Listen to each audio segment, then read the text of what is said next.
So you do that internship, you get something really great on the resume because you're doing a bunch of like financial models, which is very relevant to your future in your junior year internship, which ended up at a bulge bracket, correct? Yeah. So tell me Yeah. how you landed that, because coming from non-target, yeah, you get a good financial analyst role, but it's still not, I mean, you see kids at target schools like sophomore, you're getting into investment banking, right? So you're still, it's not as if it's a sure thing, right? So tell me Yeah. how you continue to build on what you had that summer or your sophomore year coming into your junior year. Yeah. So after my sophomore year internship, I knew I wanted to live in New York City. I'm from New York. I knew I wanted to be in a fast-paced environment. I loved my sophomore year internship, but just didn't think that corporate finance was the right path for me.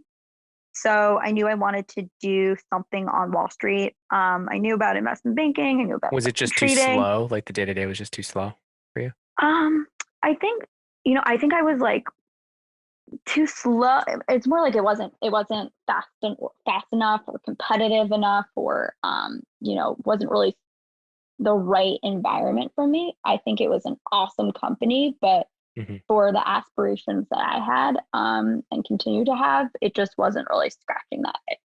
Okay. Got it. Okay. So sorry, continue. I interrupted. Yeah. So I knew I wanted to do something on Wall Street. I knew about all the jobs, had done all my homework. But I had been taking a class that was the first semester of my junior year.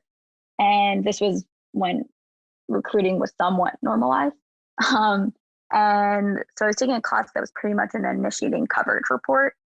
And I just completely fell in love with it. Like the whole idea of being an expert in something at 20 years old was the most attractive thing in the world to me.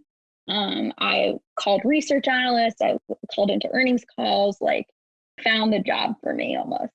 Hmm. So I only interviewed starting in the beginning of my junior year for equity research roles.